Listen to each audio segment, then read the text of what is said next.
Bismillahirrahmanirrahim. Assalamualaikum warahmatullahi wabarakatuh.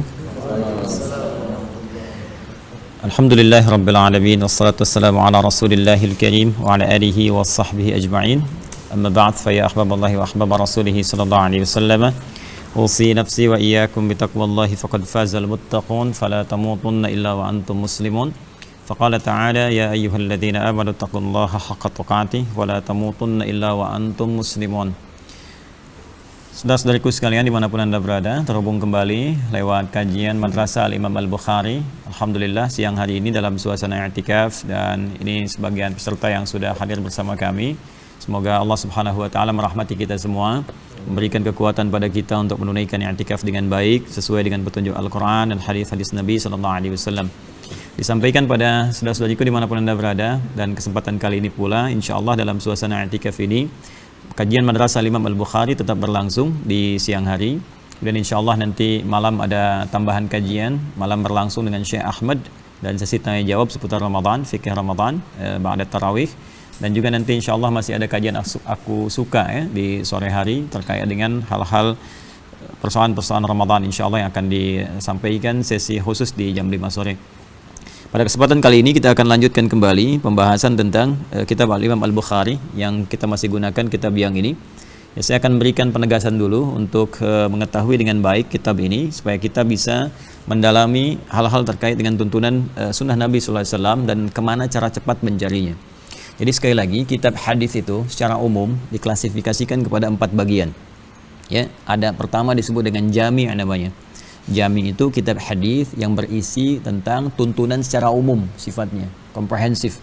Jadi baik itu terkait dengan bab keimanan misalnya, bab tentang fikih, bab tentang kehidupan bermuamalah, bermasyarakat. Nah, itu babnya disebut dengan jami'. Ya, di antara kitab jami' ini yang paling populer itu ada 2. Pertama kitab Al-Imam Al-Bukhari. Nah, ini yang ada di tengah-tengah kita, ini yang saya pegang di kitabnya. Ya, makanya nama lengkapnya ini cukup panjang sebetulnya. Al-Jami' Al-Musnad As-Sahih Al-Mukhtasar, ya, min umuri Rasulullah sallallahu alaihi wasallam wa sunanihi wa ayyamihi. Jadi Al-Jami' kitab ini isinya komprehensif kata Imam Al-Bukhari. Ya, jadi kalau kita ingin mencari persoalan kehidupan yang luas, maka silahkan rujuk ke sini kalau ingin cari referensi dari Nabi. Ya, ada bab misalnya kitab tentang pemerintahan, Kitabul Imarah, kitab tentang orang sakit, ya, Kitabul Marid, ada kitab persoalan tentang iman, tentang ilmu. Di sini ada 97 tema, ya, disebut dengan kitab. Jadi setiap tema punya subtema lagi. Setiap subtema punya hadis. Misal Kitabul Iman, ya, tema yang kedua itu ada 57 hadis. Jadi kalau kita sedang merasa misalnya imannya turun, kok malas itu kan, ibadah jadi lambat, ya, futur istilah-istilah sekarang itu pengen kita naikin lagi, maka buka Kitabul Iman, di situ akan diberi petunjuk bagaimana menaikkan iman dan kita jaga supaya nggak turun lagi. Ya, kitab ketiga misalnya Kitabul Ilmi, bagaimana cara belajar yang efektif, itu Nabi punya. Ada hadis-hadis, ya, ada langsung tipsnya yang langsung disampaikan oleh Allah Subhanahu wa taala lewat Nabi sallallahu alaihi wasallam. Kapan bagaimana cara mengatur jadwal belajar, bagaimana belajar yang efektif, ya, belajar yang cepat ingat, tidak mudah lupa gitu. Ada di Kitabul Ilmi. Nah, ini ada 97 topik, semuanya sudah diteliti oleh Imam Al-Bukhari, musnad, tersambung langsung infonya ke Nabi. Sahih, statusnya benar, kan? Mukhtasar, disampaikan dengan cara yang singkat, padat, min umuri Rasulullah sallallahu alaihi wasallam. Segala hal terkait dengan perbuatan aktivitas Nabi sallallahu alaihi wasallam wa sunanihi wa ayyamihi. Kebiasaan hariannya 24 jam itu Nabi apa yang dikerjakan. Jadi kita bisa cek di sini secara umum. Nah, nanti ada kitab hadis yang terkait dengan bab fikih. Jadi kitab hadis yang disusun berdasarkan urutan fikih. Ya, kalau kita pengen tahu misalnya cara wudu yang baik bagaimana, kan? Cara sholat yang sempurna seperti apa yang Nabi contohkan. Nah, itu kalau kita mau shortcut cara cepatnya jangan ke kitab ini. Karena kitab ini masih umum pembahasannya. Maka cari kitab namanya As-Sunan. Ya, kitab Sunan itu kitab hadis yang disusun berdasarkan urutan fikih. Ya, jadi dimulai dari babut taharah nanti kan, kemudian salat dan seterusnya. Jadi di sini akan ditemukan. Ya, contoh misalnya Sunan Abu Daud. Ya, nanti besok saya tunjukkan kitabnya. Ya, Sunan Abu Daud, Sunan At-Tirmidzi, Sunan An-Nasa'i misalnya kan. Nah, itu kitab-kitab yang memang susunannya berdasarkan pembahasan fikih. Nah, ya, jadi jangan terjebak, wah ini kalau nggak di Al-Bukhari nggak sahih. Ya, tapi belum tentu juga, nggak ditemukan, belum tentu ditemukan persoalan-persoalan di Al-Bukhari semua, karena Al-Bukhari kan terbatas usianya. Nyari hadis meninggal dengan batas usianya itu beliau meninggal, hadis yang lain yang belum ditemukan nggak ketemu. Datang Imam Muslim gitu kan, Imam Muslim mencari, meninggal juga kan. Kemudian ada banyak hadis yang belum ditemukan. Nanti datang Imam Al-Hakim An-Naisaburi, ya, bawa syaratnya Imam Al-Bukhari, Imam Muslim disusulkan, maka bikin kitab nanti namanya Al-Mustadrak yang disusulkan kepada syarat Al-Imam Al-Bukhari dan Muslim. Nah, nanti Imam Abu Daud spesifik manhajnya berdasarkan fikih. Jadi nyari hadis-hadis terkait fikih, ya, tentang wudu, tentang taharah, tentang salat dan sebagainya. Dan yang ketiga, ada klasifikasi hadis yang didasarkan kepada perawinya. Orangnya mengoleksi berapa hadis, hadisnya apa saja. Misal begini, misalnya kita pengen anak ini cerdas, anak kita kayak Ibnu Abbas radhiyallahu taala anhuma yang didoakan oleh Nabi. Jadi Ibnu Abbas itu namanya aslinya Abdullah, ya, ayahnya namanya Abbas radhiyallahu taala anhuma, paman Nabi SAW. Beda usia 3 tahun dengan Nabi SAW. Itu pebisnis, ya, sibuk, banyak beraktivitas, hanya waktu senggang saja bisa ngaji dengan Nabi. Ya, kalau kita waktu-waktu ya seperti Sabtu Ahad itu kan sekarang ini, ya, atau waktu-waktu i'tikaf begini. Nah, itu disibukkan kegiatannya dengan belajar pada Nabi pada yang senggangnya itu, waktu-waktu libur. Yang lainnya bisnis, kadang turun surah Al-Quraisy itu kan, menunjukkan kebiasaan orang Quraisy pada waktu itu. Li'ilafi Quraisyin ilafihim rihlatasyita syita'i was-saif. Mereka bisnis, dagang, ada yang ke Syam, kan, ada yang ke Yaman dan sebagainya. Nah, itu nanti kalau waktu-waktu libur baru ngaji. Tapi ya sesenggang-senggangnya pun bisa hafal 200 hadis. 200 hadis tuh. Yang Utsman bin Affan itu kan ngajinya nggak setiap waktu. Ya, tapi beliau tahajudnya tiap malam. Semalam itu tahajud, nanti sepeninggal Nabi, kata Imam Nawawi, itu Utsman bin Affan, Abdurrahman bin Auf itu sama-sama pebisnis, tapi tiap malam bisa tahajud sampai khatam Quran. Bisa kebayang ya. Nah, jadi hartanya banyak, asetnya triliunan gitu, tapi akhiratnya nggak tinggal, dan itu keberkahan akhirat menyertai nanti ya kebaikan-kebaikan dunia. Nah, kembali kepada yang tadi, kalau kita pengen misalnya seperti Abbas ini punya anak Abdullah, kalaupun bapaknya nggak bisa, nah ini yang harus kita tiru. Ya, harus kita tiru, kalaupun bapaknya saya nggak bisa full ya ngaji dengan Nabi, maka anak saya harus ada yang bisa. Nah, ini prinsipnya harus kita bawa dalam kehidupan. Jadi, kalau bapak mesti nggak hafal Quran, yang penting anak saya bisa, cucu saya bisa. Itu prinsip sahabat dan diambil ini dari spirit Al-Quran. Ya, Imran, ya, Hannah bukan Nabi kan, tapi Imran, Hannah berpikir anak saya harus lebih baik daripada saya, maka lahir Maryam. Maka Maryam lebih baik daripada bapak ibunya. Ada surah Maryam kan, sedangkan nggak ada surah Hannah kan, ibunya. Nanti Hannah melahirkan Isa alaihissalam. Isa Nabi dan Rasul, lebih baik daripada ibu dan kakek neneknya. Jadi kalau kita harus punya visi dalam kehidupan, anak cucu kita harus lebih baik dari kita sekarang, karena tantangan di masa depan tuh lebih daripada kita saat ini. Ya, dulu pekerjaan mungkin bupati di masa lalu, sekarang pekerjaan lurah di masa kini gitu. Ya, jadi tantangan di masa depan tuh lebih hebat, lebih dahsyat. Karena itu diajarkan kita, anak cucu lebih hebat dibandingkan kita saat ini, harus lebih bagus. Nah, Abbas itu punya satu pendekatan, anaknya yang bungsu itu dijadikan aktiva kalau di ekonomi itu ya, disiapkan punya aset dalam hal keilmuan saja, dia diwakafkan untuk ilmu saja. Ya, makanya dari sejak kecil disimpan di majlis Nabi SAW sampai didoakan oleh Nabi, Allahumma faqihhu fid din wa alimhu ta'wil. Ya, kemudian ngaji ikut Nabi sampai Nabi meninggal, usianya masih belia, masih sekiranya 13-14 tahun. Itu bapaknya hafal 200 hadis, Abdullah kecilnya hafal 2000 hadis. Ya, kalau Quran itu sudah pakar, makanya disebut turjumanul Quran. Ya, penerjemahnya Al-Quran yang langsung dari Nabi SAW. Di bapaknya hafal 200, ya, Ibnu Abbasnya hafal 2000. Nah, ini kalau kita ingin tahu apa saja hadisnya 2000 ini, gimana cara belajar supaya seperti Ibnu Abbas, gimana caranya saya punya anak perempuan seperti Sayyidah Aisyah, gimana caranya saya sukses seperti Sayyidina Abu Bakar As-Siddiq, itu cari kitab namanya Musnad. Ya kan? Di Musnad ini nanti akan ditampilkan sosok-sosok periwayat hadis dari kalangan sahabat dengan koleksinya. Ya, Ibnu Abbas 2000 itu apa saja, Ibnu Umar 2000 sekian apa saja gitu kan. Kemudian ada lagi Sayyidah Aisyah 2210 ya hadis. Abu Hurairah 7000 hadis. Itu apa saja pekerjaannya. Nanti kita bisa keluarkan, kalau kita ingin ikut pola hidupnya, kita bisa tekuni. Karena diingat betul kehidupan sahabat Nabi itu miniatur kehidupan kita sampai dengan kembali kepada Allah. Walaupun eranya berbeda, tapi esensinya sama. Misal, sahabat Nabi yang diplomat ada, yang militer ada. Nabi punya 12.000 orang sahabat, 38-nya panglima militer. Satu kekuatan panglimanya bisa menaklukkan Persia dan Romawi, kan? Caranya bagaimana? Itu ada. Kemudian ada yang birokrat, ya, ada yang diplomat, ya, ada yang kemudian juga pakar-pakar di bidang keilmuan, lengkap semua. Nah, cuman walaupun eranya berbeda, tapi kita bisa lihat bagaimana cara mereka meniti karakter kehidupannya supaya sukses. Itu yang di copy paste generasi setelahnya, dan juga banyak diambil oleh orang-orang barat sekarang untuk diikuti jalan hidupnya. Kita yang punya dasar dan teorinya. Ya, jadi Musnad nama kitabnya. Yang terakhir kita kadang kan suka cari hadis kan. Ini hadisnya ada di mana nih, gitu kan? Ada redaksi innamal a'malu binniyat, nyarinya bagaimana gitu kan? Nah, itu kan dulu itu ada indeks ya. Indeks kalau sebelum munculnya Mu'jam Mufahras di Al-Fadhil Hadis karangan Winsing Orientalis, tapi juga banyak di situ racunnya yang harus kita teliti ya. Orientalis banyak tuh nulis-nulis, cuma di situ ada hal-hal yang kadang dibelokin gitu ya. Satu waktu nanti belajar. Itu dulu ada kitab yang bisa ditemukan sampai sekarang karangan ulama-ulama saleh kita, yaitu Mu'jam namanya. Mu'jam. Ya, seperti Mu'jam At-Tabrani, misalnya kan? Nah, itu nanti tematik sifatnya, tema-tema tertentu diturunkan. Sekarang sudah canggih, ya, sudah pakai komputerisasi. Jadi kita klik di komputer, ya, atau tanya ke Mbah Google, keluar. Tapi ke Google pun harus jeli juga, nggak semua di Google diketik langsung paham, tidak. Imam Al-Bukhari nanti nulis hadis ini 16 tahun, sebagian di Mekah, sebagian di Madinah, 16 tahun. Orang sekarang baca 16 jam jadi mufti. Itu harus hati-hati ya. Wah, jelas ya. Nah, nanti ini kitabnya yang Imam Al-Bukhari. Jadi kategorinya apa tadi? Jami'. Ya, kitab apa? Jami'. Jadi kita kalau mau nyari temanya umum seputar kehidupan, ya, kita bisa cari ini. Udah banyak terjemahannya sekarang ya.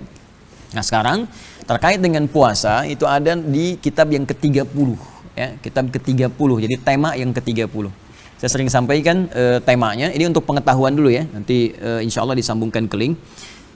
Ini ada di tema yang ke-30 ya, kemudian di situ ada subbab. Ya, kita akan belajar bacakan dulu, kemudian kita jelaskan apa namanya maknanya. Ya, pemirsa, teman-teman sekalian dimanapun Anda berada, ini sedikit saya mengingatkan kembali apa yang telah kita tegaskan di pertemuan yang lalu supaya ada ketersambungan pembelajaran kita. Alhamdulillah, kita sudah belajar banyak dari sejak kitab ke-30 dari awal puasa sampai dengan kemarin kita tuntaskan. Nah, sekarang kita akan masuk dulu kepada persoalan-persoalan yang disampaikan oleh Nabi yang kemungkinan terjadi di masa depan. Dan ini nyata, termasuk bab yang baru kemarin kita bahas, yaitu tentang bagaimana perempuan yang haid gitu kan, orang sakit dan orang perjalanan, status mengkodoknya, apa yang harus dikerjakan amalannya. Dan setelah 15 abad ternyata pertanyaan itu masih ada. Ya, saya cek pagi tadi ternyata ada yang bikin status juga, katanya perempuan yang haid itu masih boleh puasa. Nah, itu sudah disampaikan oleh Nabi jauh-jauh hari, kemungkinan diisyaratkan akan terjadi gitu ya. Makanya ini ada di sini ada bab ke-41. Ya, bab ke-41 yang ingin saya kuatkan. Kemarin sudah saya bahas ini, hanya sekarang saya akan coba berikan tambahan wawasan dari hadis-hadis lain yang menguatkan. Ya. Jadi kalau ada yang mengatakan teman-teman sekalian, misalnya apakah yang haid itu kan kalau sholat sudah pasti, semua sudah paham ya. Perempuan yang haid dia tidak menunaikan sholat, jelas ya. Ya, dia libur, diberikan rukhsah. Dan saya sampaikan di pertemuan kemarin ada hadis Nabi SAW dari riwayat Abu Hurairah radhiyallahu ta'ala anhu yang menyampaikan idza maridal 'abdu aw safar kutiba lahu mithla ma kana 'alaihi muqiman sahiha. Ini adalah satu anugerah dari Allah melalui lisan Nabi terhadap kalangan tertentu yang punya uzur, seperti orang sakit, orang safar, atau dikiaskan kepada keduanya. Kayak perempuan misalnya sedang haid, dikiaskan kepada orang sakit yang sama-sama nggak bisa menunaikan ibadah karena alasan tertentu. Maka orang yang terbiasa rutin mengerjakan ibadah sebelum datang uzur ini, nanti pahalanya akan tetap diberikan walaupun dia tidak menunaikan ibadahnya. Ini hadisnya tadi yang saya sampaikan. Ya, jadi misalnya kayak kita safar, perjalanan jauh nih ya. Jalan jauh misalnya dari sini mau ke Bandung taruhlah gitu. Jarak yang sederhana ke Bandung atau lebih jauh lagi. Tiba kemudian kita di situ misalnya qashar ya, jamak qashar. Zuhur dengan asar disatukan kan? Kan dua-dua ya. Masih menunaikan salat sunnah enggak? Hah? Kalau masih ada waktu sunnah masih boleh nggak? Pak Zul masih boleh nggak?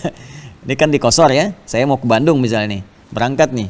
Jadi menjelang jam 11, tiba-tiba di kilometer 57 sampai waktu zuhur terus macet nih. Kemungkinan ke Bandung nyampainya maghrib.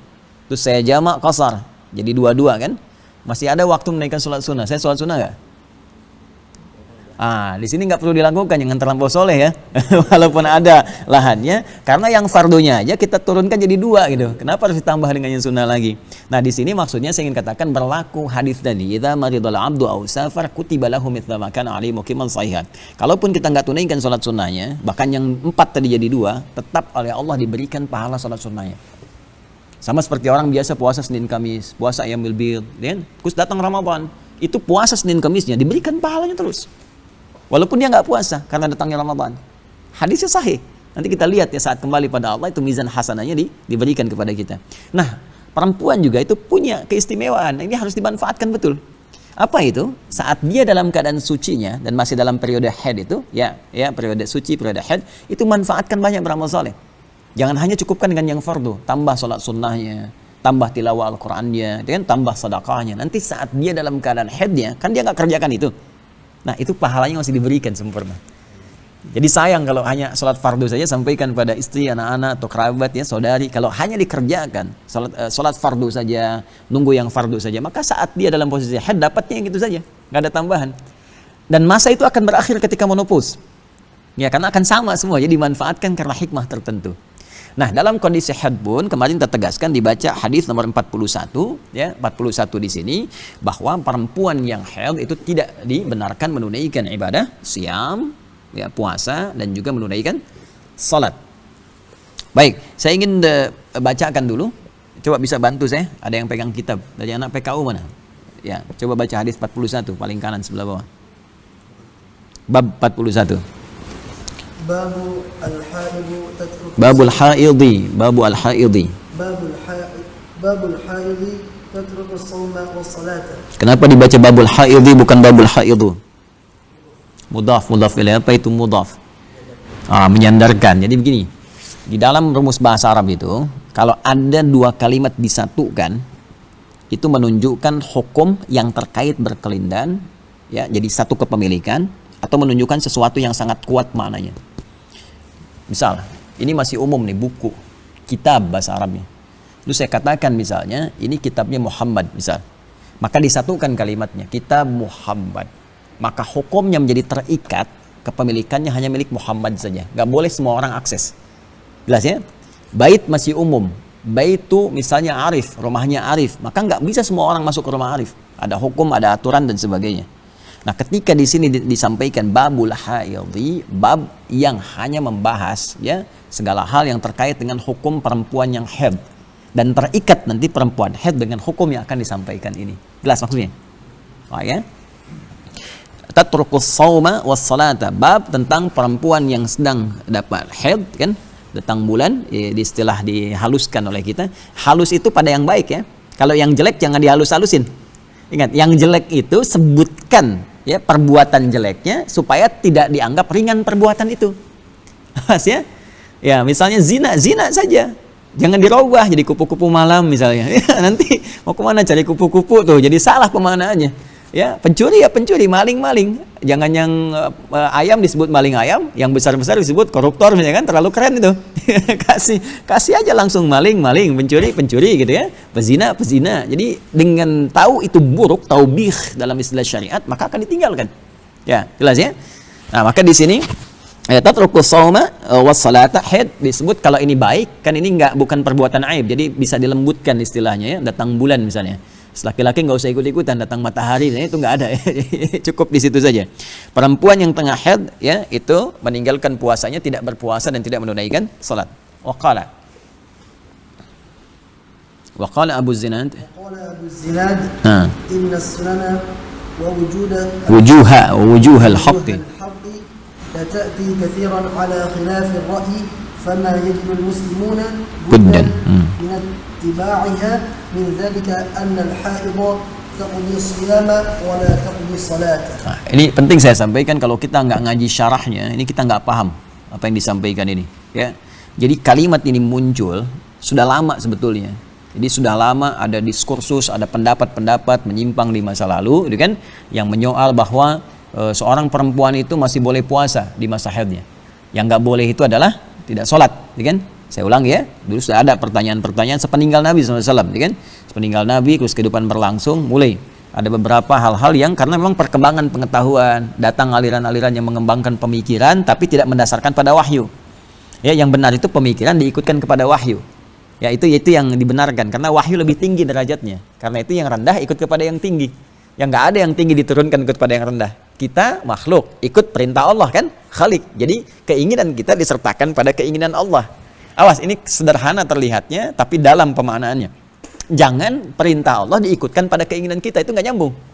Ya, awas, nanti ada bab takdir, itu yang agak berat kadang-kadang. Ya, kita berdoa kepada Allah, Allah kasih jawaban, kok jawaban Allah diikutkan kepada keinginan kita, jadi bawaannya kecewa nanti. Ya, nah, termasuk dalam hukum syariat. Ya, ada petunjuk dari Allah, petunjuk dari Nabi, terus kemudian kita punya pendapat misalnya. Pendapat kita jangan bertentangan karena dalam syariat itu sifatnya apa? Sifatnya adalah ibadah. Ibadah itu kepatuhan. Karena itu kita disebut muslim. Muslim itu orang yang patuh gitu, ya. Karena itu kalau ada sesuatu yang belum ditangkap oleh akal, oleh nalar kita, itu keterbatasan namanya. Ya, yang terbatas itu disebut lemah. Ingat, semua yang melekat pada manusia itu sifatnya terbatas. Pandangan kita terbatas, semakin jauh semakin nggak kelihatan. Telinga kita pendengaran terbatas, semakin jauh semakin nggak terdengar, atau hertznya semakin kecil semakin sulit didengar, ya kan? Kalau pendengaran terbatas, pandangan terbatas, kenapa akal nggak mau terbatas? Karena itu Allah turunkan peristiwa-peristiwa yang sulit ditangkap oleh akal untuk menunjukkan bahwa kita itu terbatas. Karena itu diberikan iman untuk membimbing akal. Maka kalau ada yang belum dipahami oleh kita, iman dulu aja. Setelah iman datang hikmah untuk membimbing akal memahami apa yang tadi belum kita pahami. Itu kaidahnya. Jelas ya? Nanti kalau dipahami akal dulu jadi sombong nantinya. Ya, itu yang disebut oleh Al-Qur'an menuhankan nafsunya, ya, itu yang paling berbahaya. Nah, ini ada sebagian orang juga nanti yang dengan banyak kreativitas, banyak berpikir macam-macam, kenapa begini, kenapa begitu, tapi dia belum ikut dengan iman, belum belajar, langsung menyimpulkan dengan akalnya dan mengatakan kenapa sholat itu misalnya tidak diqadha, ya, sementara puasa kemudian diqadha. Ya, kemudian sholat itu tidak sholat kalau perempuan sedang haid tidak perlu sholat, tapi kan ilatnya di Quran nggak disebutkan kalau perempuan itu haid tidak puasa. Yang disebutkan kan cuma apa? Yang disebutkan cuma orang sakit, yang disebutkan cuma orang dalam perjalanan. Coba lihat Al-Baqarah 184. Ayyaman ma'dudat faman kana minkum maridan aw ada safarin. Ya, fa'iddatum min ayamin ukhar, kan? Baik, disebutkan nggak haidan? Tidak kan? Nah, kata orang ini kan nggak disebutkan di situ orang haid. Ya, yang boleh berbuka itu, ya, yang boleh dia tidak berpuasa itu karena uzur, sakit, atau yang kedua perjalanan. Ya, karena sakit yang memberatkan dia puasa, yang kedua perjalanan yang menjadikan dia sulit puasa, maka boleh dia berbuka. Orang haid kan nggak disebutkan, karena itu orang haid boleh puasa. Nah, ini pandangan-pandangan dulu nih ada yang keliru. Dan diteruskan seakan-akan jadi warisan sampai gini. Masih ingat kaidah yang saya sampaikan dulu? Ya, dalam ibadah itu yang dicari apanya? Perintahnya, bukan larangannya.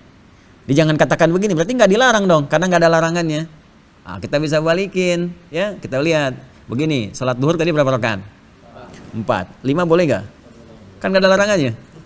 Coba lihat di Quran, di hadis, nggak ada larangan salat duhur 5 rakaat. Subuh 3 rakaat kan nggak ada kan? Karena kaidahnya yang Anda baca terbalik. Ibadah itu yang dilihat perintahnya. Ingat ya, bukan larangan. Urusan dunia yang dilihat larangannya. Ya, al-aslu fil ibadati haramun hatta yadulla dalilu ala amriha. Asal ibadah itu nggak boleh dikerjakan sampai turun perintah. Jadi jangan cari larangan. Kebalik nanti. Al-aslu fil asya'i lil ibahah. Asal dunia itu boleh semuanya. Hatta yadulla dalilu ala tahrimiha, sampai muncul larangannya. Jadi kalau dunia carinya larangan, maka yang diharamkan, yang dilarang oleh Allah urusan dunia sedikit. Untuk menunjukkan kenikmatan kita dalam konteks dunia ini. Silahkan makanan coba. Ya, kenapa yang di Quran disebutkan yang haram aja? Di hadis yang haram. Untuk menunjukkan batasan kita cuma sedikit aja. Baik ada dampak kesehatan ataupun ujian ibadah. Selebihnya halal semua. Cuman babi kan disebutkan kan. Darah itu kan nggak boleh. Binatang yang punya binatang buas, punya taring, ya, punya yang juga memakan menerkam yang lain, yang jatuh, yang tercekik. Al-Maidah ayat yang ketiga itu. Sebatas itu saja. Yang lainnya halal semua.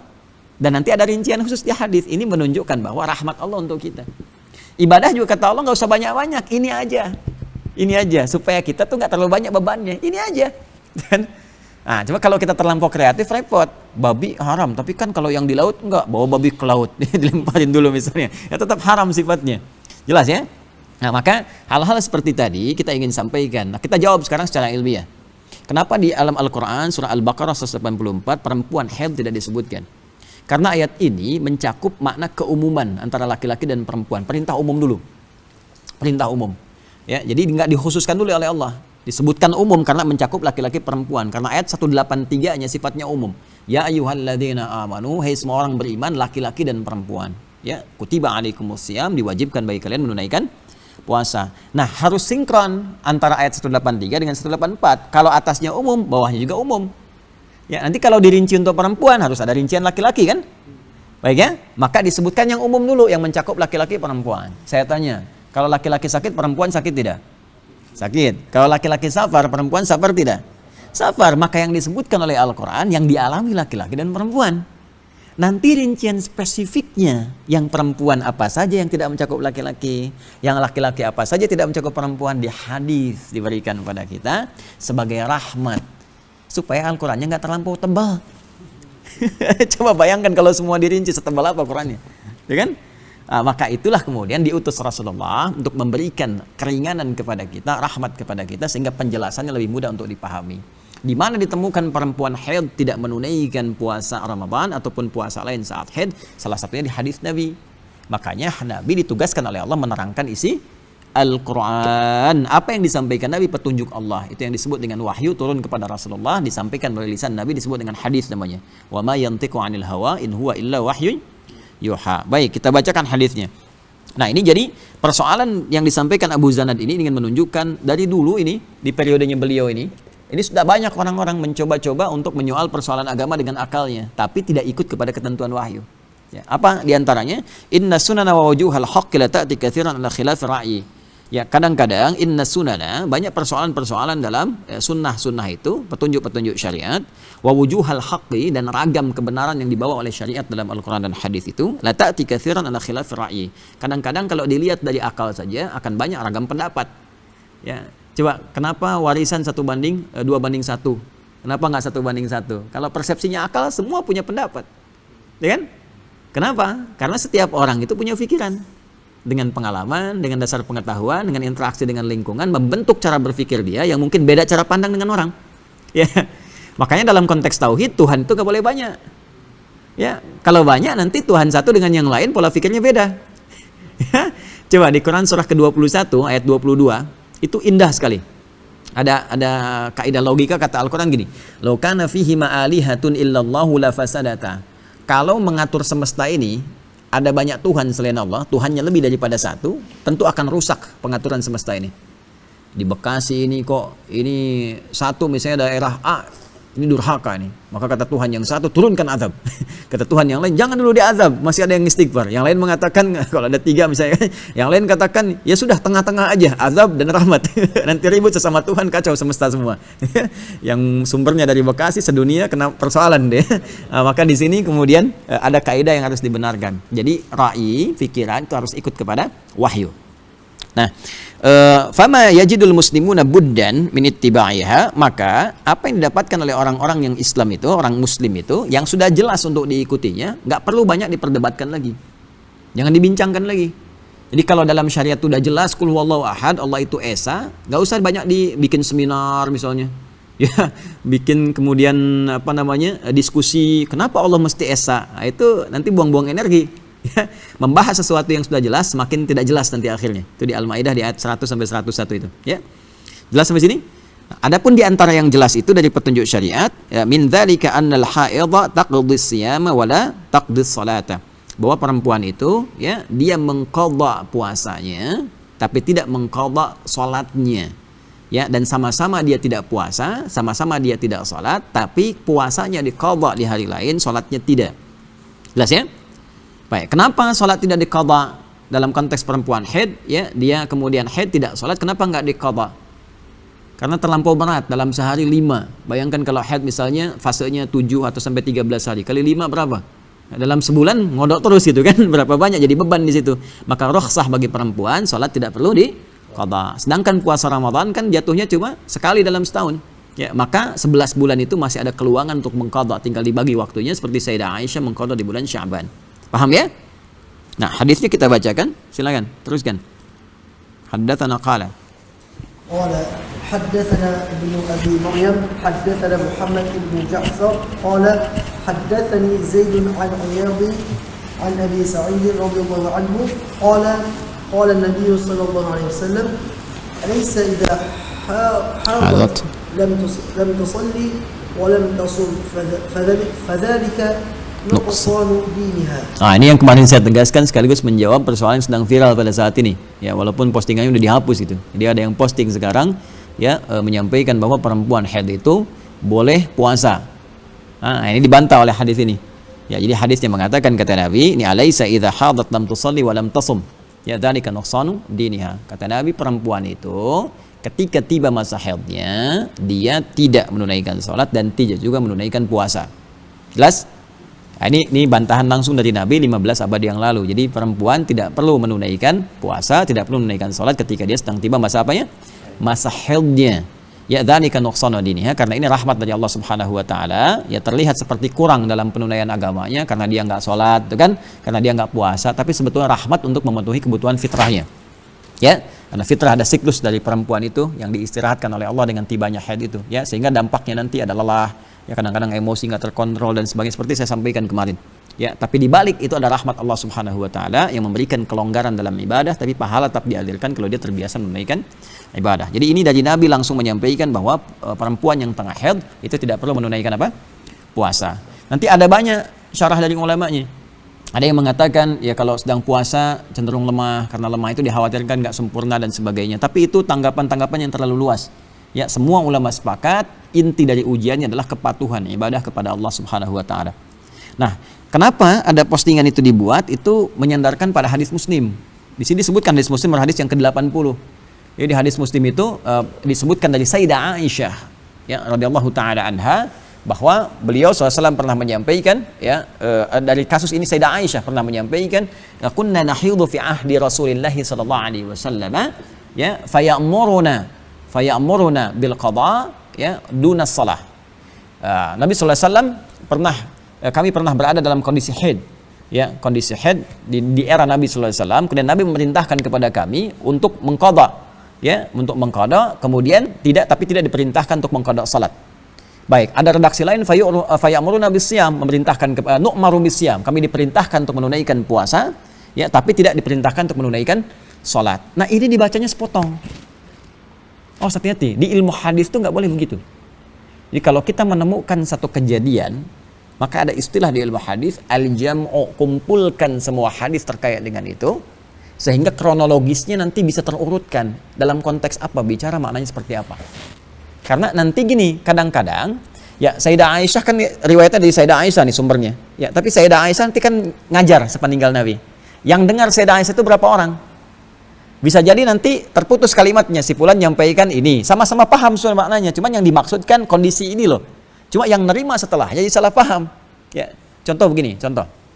Saya ingin katakan, nanti malam insya Allah setelah tarawih dan witir akan ada muhadarah ceramah dari Syekh Ahmad membuka tanya jawab untuk kita semua seputar puasa Ramadan. Coba ulangi Pak. Bapak boleh ulangi setangkap Bapak aja sampaikan. Nanti malam setelah tarawih ya akan ada ceramah dari Ustaz dari ulama Ahmad. Baik. Sekitar puasa Ramadan. Sekitar puasa Ramadan. Tahan ya. Witirnya udah hilang kan? Satu. Kemudian nanti malam. Tadi malam. Nanti malam. Setelah tarawih kan ada ceramah dari Syekh Ahmad Al-Musir. Baik. Udah hadisnya di ilmu hadis muntarib namanya. Kemudian nanti malam ba'da salat tarawih dan witir ya akan ada ceramah dari Syekh Ahmad yang membahas sekitar puasa Ramadan. Baik. Izin Pak Zul? Nanti malam setelah tarawih ada tarawih dan witir, ada ceramah dari Syekh Ahmad yang membahas mengenai bulan suci Ramadan. Baik, teruskan Ustaz. Nanti malam ada ceramah dari Syekh Ahmad sesudah tarawih. Kebayang kan ya? Dari sini urut tarawih ini tarawihnya belakangan, ini witirnya hilang, ini tambah witir kan? Iya, tapi intinya semua paham kan bahwa nanti malam itu ada ceramah kan? Itu poinnya kan? Nah, begitulah hadis. Nabi nyampaikan satu kalimat yang nangkap banyak orang. Setiap orang meriwayatkan pada yang lain. Intinya sama, satu kejadian. Cuman karena mungkin setelahnya generasi menangkap ada yang sepotong, ada yang lain, ditafsirkan masing-masing. Maka dalam ilmu hadis itu kumpulkan siapa saja yang pernah menerima riwayat dari Nabi sallallahu alaihi wasallam. Urutkan satu-satu, baru ketemu ini maksudnya. Maka pemahaman itu yang tadi terpotong itu kita bisa temukan di hadis riwayat At-Tirmidzi namanya. Ya, nomor hadis 787. Dia di Kitabus Shaum. Ya, pembahasan tentang puasa, bab majaa fi qada'il haidhi as-sauma duna as-salati. Nomor hadis 787. Urutan rawinya Al-Imam At-Tirmidzi kan tidak pernah bertemu Nabi. Ya kan? Enggak pernah bertemu Sayyidah Aisyah. Ya, beliau hidup belakangan kan?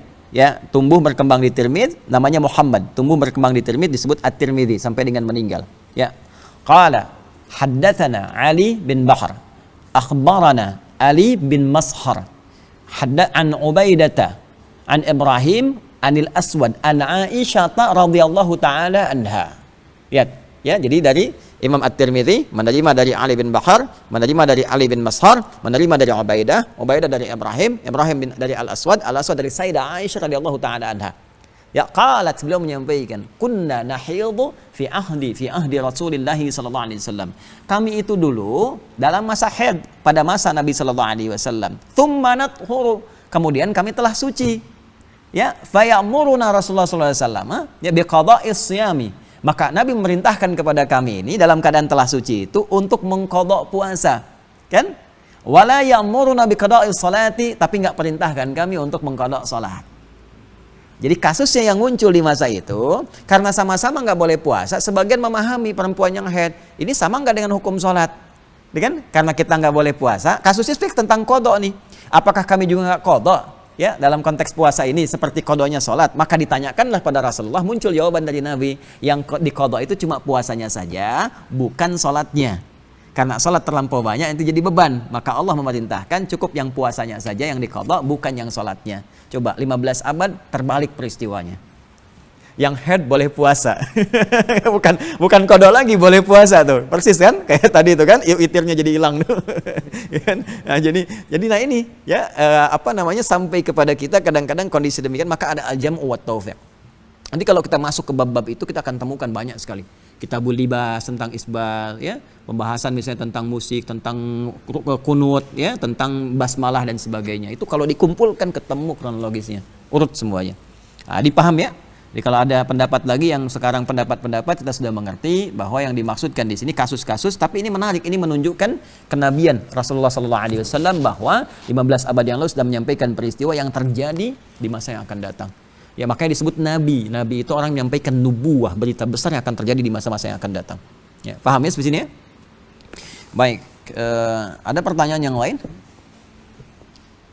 yang terkorelasi dengan ini atau tidak? Baik, kalau ya silakan. Ustaz, bismillah. Kalau untuk fotonya itu lebih baik kalau misalkan kan nanti habis Ramadan ada puasa Syawal. 6 hari. Untuk kodoknya lebih baik puasa Syawal dulu baru kodok apa langsung aja? Ya. Hadis dari Nabi sallallahu alaihi wasallam qala bermakna man shama ramadhana thumma atba'ahu sittan min Syawal fa ka'annama yasumu dahra kullahu. Siapa yang menunaikan puasa Ramadan dan diikutkan dengan puasa Syawal sebanyak 6 hari, maka nilainya seperti puasa orang setahun penuh. Setahun penuh dia puasa. Maka dihitung oleh para ulama kalau kita puasa sekarang 30 hari. Insya Allah kita 30 hari tahun ini. Maka dikalikan jumlah pahala setiap harinya kurang lebih 10 paling standar. Ya, ini perbuatan baik itu dalam Islam yang punya pahala disebut hasanah namanya. Ya, semua perbuatan amal soleh kita yang punya pahalanya disebut hasanah. Karena itu kita berdoa, perbuatan dunia kita jadi hasanah. Bukan cuma sholatnya. Ingat ya, bekerja, kan? Kemudian juga berbakti kepada orang tua, merawat anak, dan sebagainya itu disebut hasanah kalau diniatkan ibadah. Maka di sini persoalan dunia bisa jadi hasanah, yang akhirat ada pahala. Karena itu sering kita berdoa yang doanya diabadikan di Al-Baqarah ayat 201. Wa minhum may yaqulu rabbana atina fid dunya hasanah wa fil akhirati hasanah wa qina adzabannar. Dan di antara manusia ada yang berdoa, kata Allah, memohon supaya semua kegiatan dunianya, ya, bukan cuma sholat dan sebagainya, langkah kita, bekerja, cari nafkah, belajar, jadi perbuatan baik yang diberikan pahala oleh Allah. Namanya hasanah. Dan di akhirat itu akan diungkap, disampaikan kepada kita berupa catatan amal kita yang memberatkan mizan kanan kita untuk mendapat rahmat Allah, dan diberikan kemudian dengan itu kemudian pahala surga. Nah, konsep pahala hasanah itu ada di Quran surah yang ke-6 ayat 160. Man jaa bil hasanati falahu asyru amsalihha. Siapa yang mengerjakan satu perbuatan baik dan punya nilai ibadah, maka paling sedikit 10 hitungannya insya Allah. Ya, di sisi Allah ya, bukan di sisi kita. Kalau di kita kan 1, 2, 3, 4, 5 terlalu kecil. Di sisi Allah itu saya kasih gambaran, itu di hadis Muslim, datang ke masjid aja baru datang untuk niat ibadah, belum ngapa-ngapain, udah dapat 25 kebaikan. Jadi kalau kita ini mau i'tikaf baru datang nih, belum ngapa-ngapain udah dapat 25. Jarak 1 ke 2 500 tahun, 2 ke 3 500 tahun, 3 ke 4 500 tahun. Ya? Nah, itu paling sedikitnya 10. Nanti tergantung keikhlasan. Baca Al-Qur'an itu 1 huruf 10. Infak paling sedikit 700, ya kan? Nanti semua banyak, pahalanya itu nanti bisa bertambah sesuai dengan keikhlasan kita. Tapi kalau puasa terserah Allah, bisa 1000, bisa 1 juta, bisa 1 miliar. Hadisnya kunci, as-siyamu li wa ana ajzi bihi. Puasa itu aku yang nilai dan aku yang berikan pahala, bukan batasan standar yang diberikan.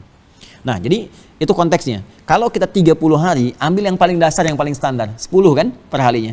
30 kali 10 berapa? 300. Sekarang tambah 6 setelah itu di bulan Syawal, 6. Stumma atba'u syittan min Syawal. 6 kali 10? 60. 300 sama 60? 360. Bukankah setahun kurang lebih 360 hari? Ya kan? Ya kan? Kalau masih 365, kalau di Qamariyah 354 kan? Masuk 360 kan? Maka orang yang puasa Ramadan tambah 6 hari itu seperti halnya kata Nabi puasa sepanjang tahun pahalanya. Jelas di sini ya? Nah, sekarang pertanyaan Anda adalah, saya terangkan itu dulu supaya paham dulu, baru masuk ke pertanyaan. Kalau orang sudah paham begini, ya, paham banyak pahala besar, seakan-akan puasa sepanjang tahun, dia kan pengen kan? Nah, terus kondisinya ada orang qadha di sini, baik perempuan haid ataupun laki-laki sakit dan sebagainya, belum sempat. Mana yang didahulukan? Apakah qadhanya ataukah yang 6 hari itu? Maka di sini timbangan fikihnya dahulukan yang paling prioritas. Di fikihnya disebut fiqhul aulawiyah. Mana yang paling prioritas? Prioritas dilihat di hukum. Hukum itu gini. Paling mudah ingin cepat belajar fikih hukum gini, taruh jari kita 5. Nah, ini 5 ini Masya Allah nih, ini semua gambaran syariat Islam, 5 rukun. Nabi Muhammad disebutkan namanya 4 kali dengan Muhammad, 1 kali dengan Ahmad, 5 juga. Hukum pun 5 dasarnya. Tengah-tengah mubah, ibahah.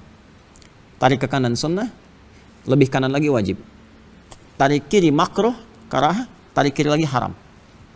Ya, jadi disebutkan ta'tarihi ahkamul khamsah. Hukum ini nggak akan lepas dari yang 5. Tinggal kita lihat mana. Ini asalnya boleh di sini. Ya kan? Kalau ada dalil menguatkan kebolehannya tapi nggak sampai wajib sunnah. Ya, misalnya seperti apa misalnya salat sunnah kan? Ya, yang salat nafilah, qabliyah zuhur, ba'diyah zuhur dianjurkan tapi nggak wajib. Maka dari sini geser ke sini sunnah. Tinggal dilihat. Nanti kalau ada yang memaksa sifatnya jadi haram, misalnya kalau ditinggalkan jadi dosa, wajib ke sini. Ya, geser sini karaha makruh, geser sini haram. Jelas ya? Jadi mubah dari sini, sunnah wajib, makruh, haram. Ini aja, nggak akan lepas dari yang ini. Nah sekarang puasa Syawal jatuhnya di mana? Berarti di sini.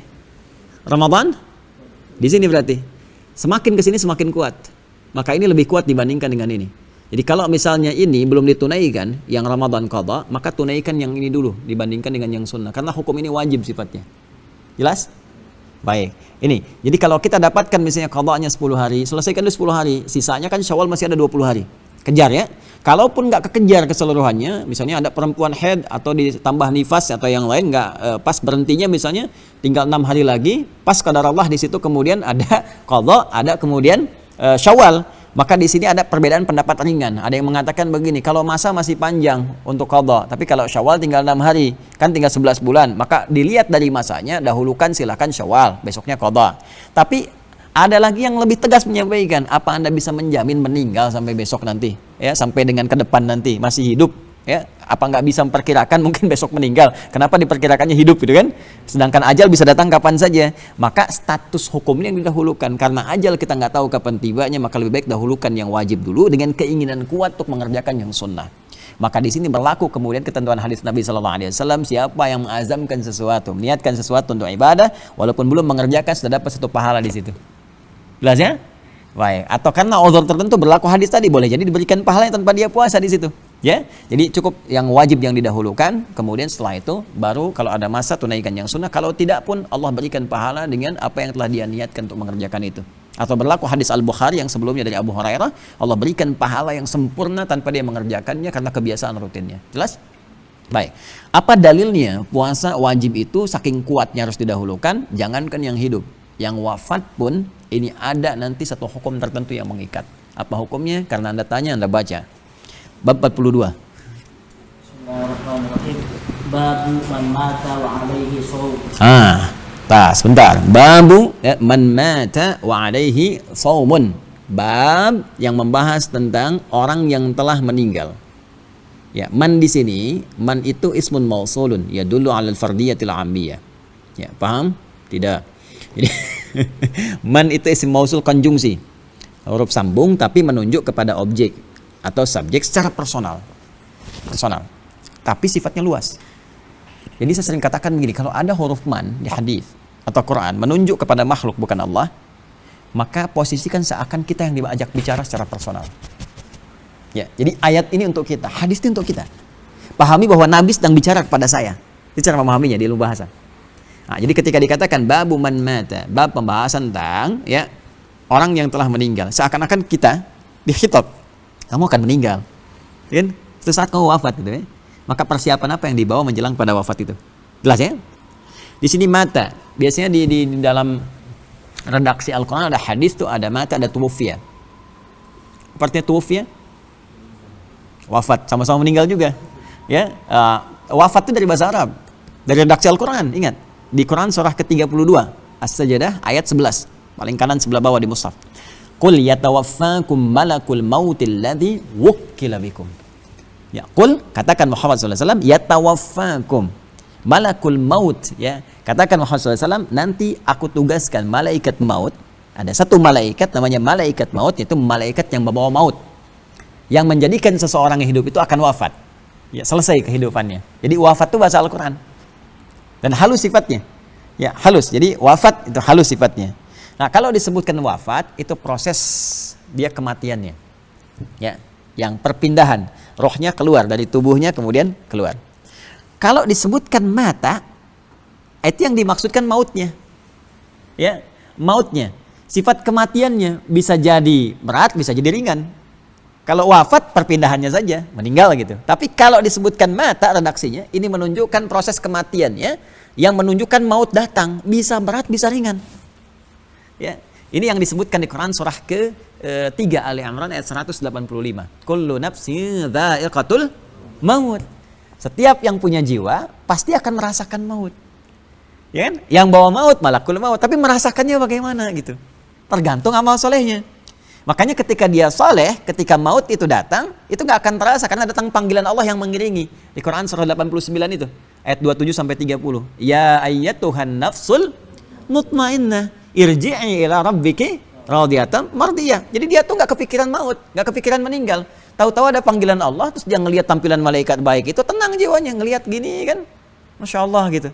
Orang yang belajar fikih kematian, jadi bukannya fikih kehidupan nih, ada fikih kematian. Jangan cuma belajar fikih surga, fikih neraka harus tahu supaya tahu di mana lubangnya, di mana jeratnya. Jangan cuma belajar nikmat kubur, siksa kubur harus tahu supaya tahu cara menghindarinya. Jangan cuma belajar malaikat, setan mesti tahu supaya kita ngerti bagaimana cara menghindarinya. Ya, jadi kalau orang belajar tentang fikih kematian, dia mengerti, tahu ciri fisik malaikatnya yang datang, yang mengambil, senyum dan sebagainya, sehingga dia tuh tenang. Gini tiba-tiba la ilaha illallah. Ada yang sedang sholat meninggal, ada yang sedang sujud meninggal. Ya?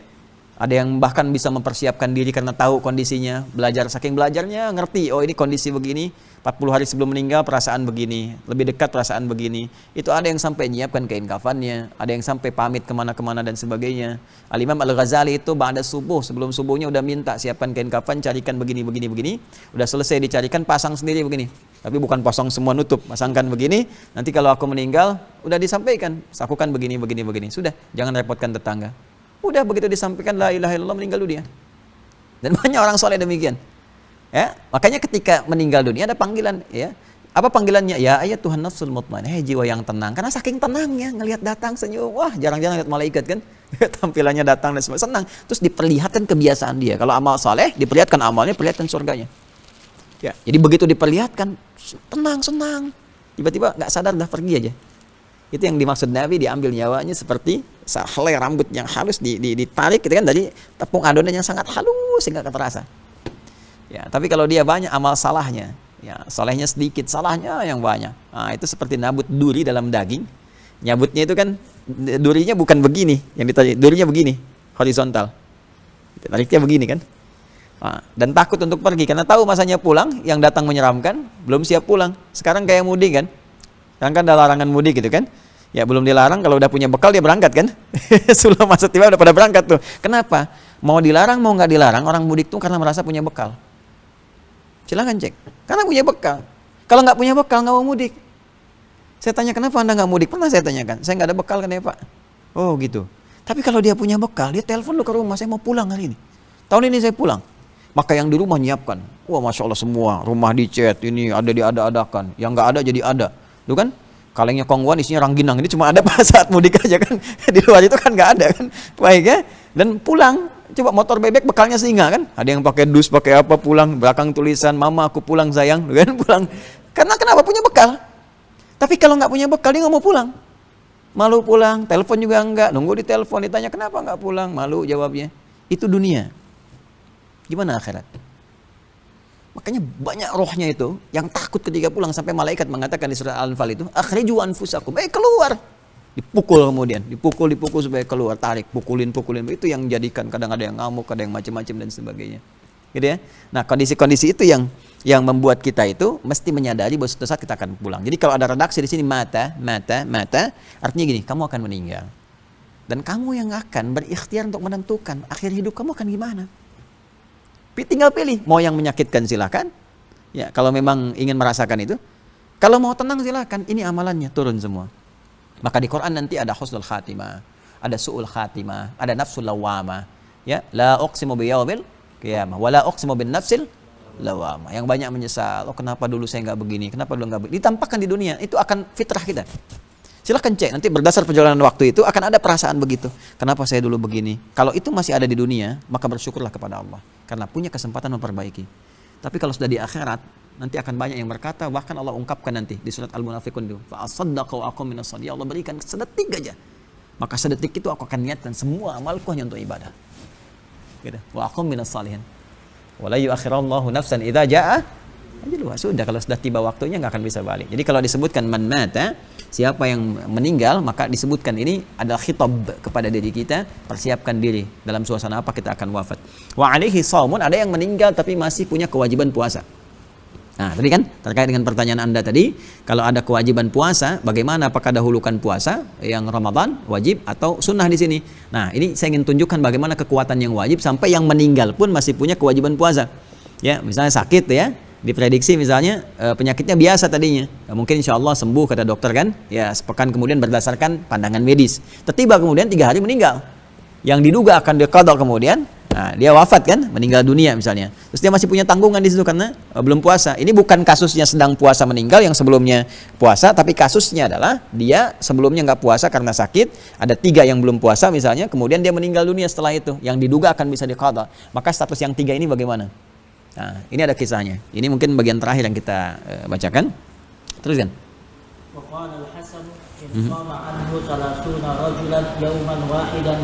Oke, teruskan dulu. Qala haddatsana. Haddatsana Muhammad bin Khalid, haddatsana Muhammad bin Musa bin A'yan, haddatsana Abi an Amr bin Harith عن عبيد الله بن أبي جعفر أن محمد بن جعفر حدثه عن عروة عن عائشة رضي الله عنها أن رسول الله صلى الله عليه وسلم قال من مات وعليه صيام صام عنه وليه. Taib. Nah ini ya. Nah, pertama kalau kita baca hadis ada rawi sebutkan qala dulu ya. Ini sudah bagus tadi. Jangan langsung ke haddatsana.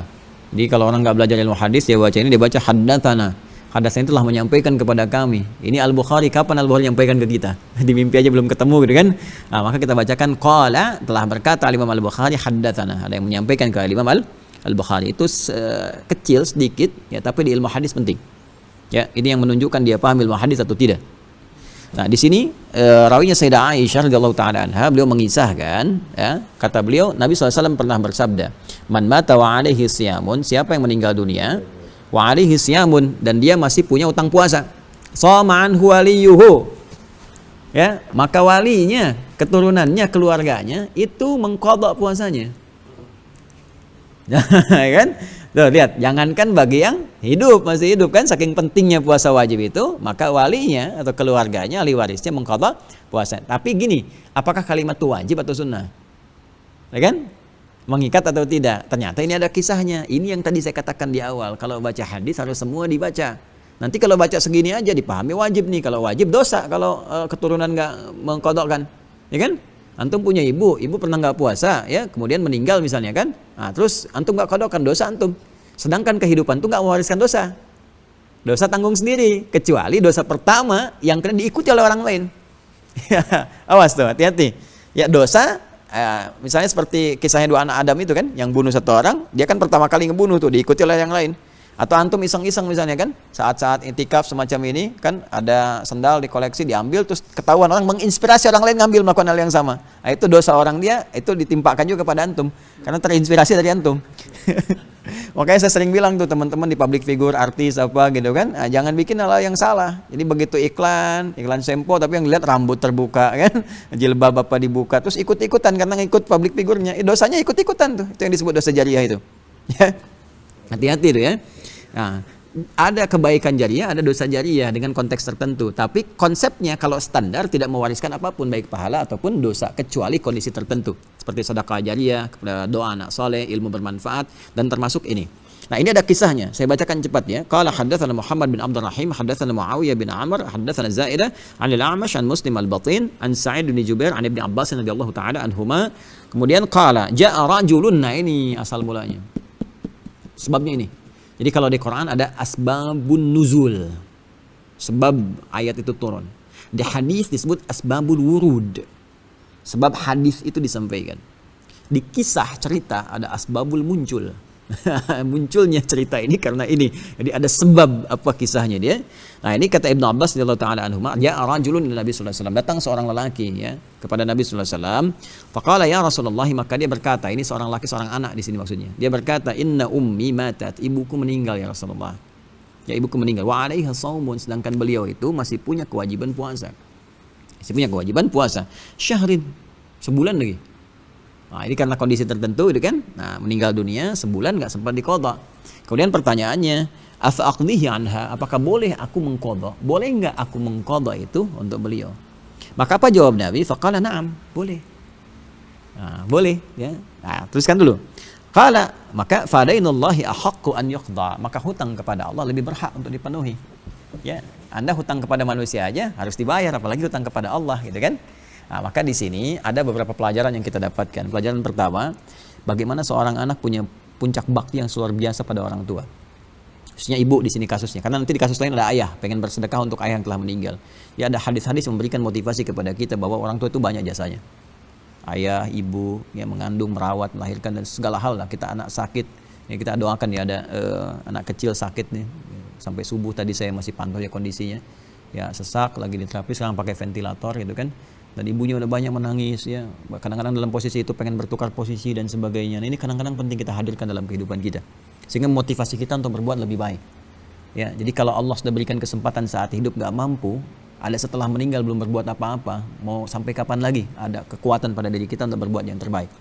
Nah, maka muncul salah satu kisah di sini, ibu sudah meninggal sedangkan saya nggak bisa berbakti lagi gitu kan ya, nggak bisa layani dia saat hidup dan sebagainya. Kalau ada kesempatan begini, ibu nih meninggalkan qadha puasanya, padahal mungkin bagi yang telah meninggal kan selesai ya kan, selesai semua amalnya ya. Seorang kan meninggal dunia, dia nggak mau kerjakan, nggak ada hisab baginya karena telah selesai, karena sakitnya itu, dan bukan disengaja dia nggak pengen qadha. Dengan mautnya tiba, maka dia nggak mungkin qadha kan, sebetulnya putus, selesai urusannya. Dengan hadis Muslim dari Nabi sallallahu alaihi wasallam dengan 9 lafaz, idza matal insanu inqata sa'iru amali illa min talas, jika manusia meninggal dunia terputus semua peluang amalnya.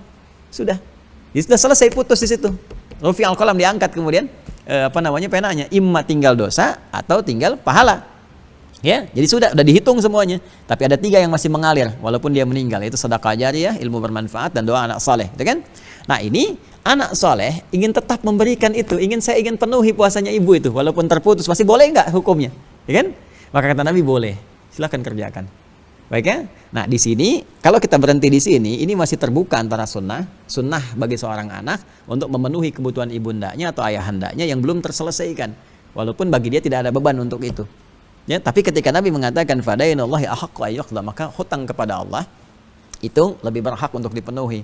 Maka ini memberikan satu hal penekanan ya kepada kita. Jika ada orang tua misalnya masih terikat hal sebagainya, maka berdasar bakti yang diberikan oleh keduanya kepada kita, perhatian, sayang dan sebagainya, maka berikan terbaik bakti yang bisa kita persembahkan ya, sepanjang itu bisa kita lakukan sampai kita meninggal dunia. Maka disebut oleh Nabi itu sebagai utang yang kita harus termotivasi untuk bisa memenuhi itu semua.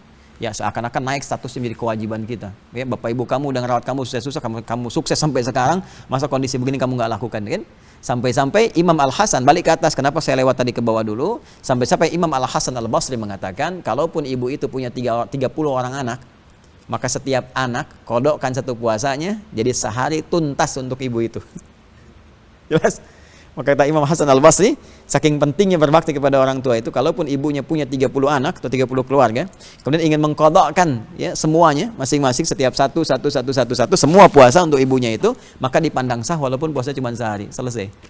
Karena yang dilihat di sini bukan puasanya, yang dilihat bagaimana tentang bakti seorang anak kepada kedua orang tua ketika ingin memberikan yang terbaik kepadanya. Nah, tapi sisi lain, tadi yang saya ingin sampaikan betapa penting kedudukan hukum wajib dibandingkan dengan yang sunnah. Sampai yang meninggal pun masih diberikan kesempatan untuk diqadha. Paham ya? Nah, jadi kalau ada ketemu wajib dengan sunnah, dahulukan wajib. Kalau nanti selesai Ramadan, kemudian tiba Syawal, ada qadha, maka dahulukan qadha dulu, baru kemudian puasa Syawalnya. Jelas sampai sini?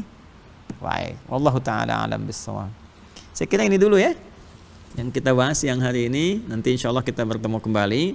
Malam lebih luas ya. Malam kalau dari sekarang mau disiapkan pertanyaan boleh ya.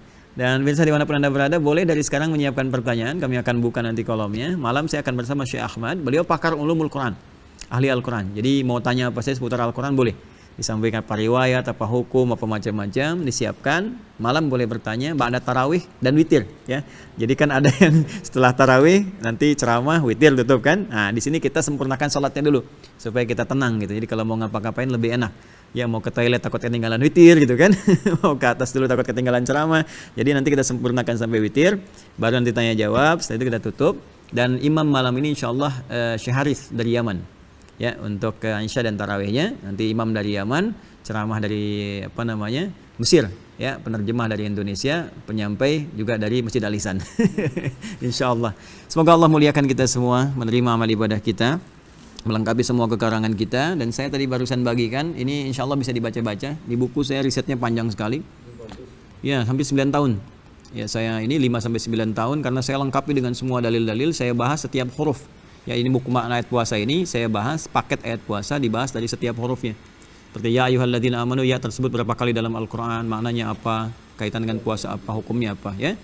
Kemudian ada buku catatan penuntut ilmu, nanti itu bisa di-scan, yang bagian itu nanti untuk masuk ke ceramah tinggal di-scan, dan tulisan kalau ada hal yang diperkenankan. Teman-teman yang tergabung dalam Mira, mohon izin saya informasikan bahwa ini banyak sekali data yang masuk, sampai pagi ini 5.000 kurang sedikit saja. Ya, yang sudah tergabung, kami harus rapikan dulu, data-data kita harus rapikan, baru dibuka sudah 5.000 yang masuk, belajar pesantren virtual. Jadi mohon izin waktu sebentar, nanti kami akan berikan informasi, teman-teman seperti saya sampaikan, di buku catatan penuntut ilmu, ya mohon izin ada yang dibuka nggak? Yang itu, boleh pinjam ya? Bismillah. Nah ini nanti teman-teman di sini ada scan ya, ada barcode di sini yang harus di-scan, nanti kami akan tunjukkan kepada teman-teman sekalian, waktu malam ini atau besok pagi paling terlambat, ini nanti akan ditunjukkan sesuai dengan harinya. Misalnya besok nanti kita masuk di hari yang ke-22 ya. Nanti lihat di barcode 22 teman-teman scan, di situ nanti ada kurikulum untuk Mira ya, kurikulum pelajarannya apa selama Ramadan ini, apa yang dipelajari, bahannya apa, pengajarnya siapa. Besok kita sampaikan dulu sehingga nanti Anda walaupun nanti pendaftaran masih diproses, tetap masih bisa mengakses pelajaran ya untuk penyesuaian. Saya kira itu yang bisa saya sampaikan ya, mudah-mudahan bisa dipahami dengan baik dan diterima oleh Allah Subhanahu wa taala sebagai amal ibadah kita semua. Allahumma taqabbal minna innaka antas samiul alim wa tub alaina innaka antat tawwabur rahim. Rabbana atina fid dunya hasanah wa fil akhirati hasanah wa qina adzabannar. Bi fadlika subhana rabbika rabbil izzati amma yasifun wa salamun alal mursalin wa akhiru da'wana subhanakallahumma bihamdika nashhadu an la ilaha illa anta nastaghfiruka wa natubu ilaik. Walhamdulillahirabbil alamin. Assalamualaikum warahmatullahi wabarakatuh.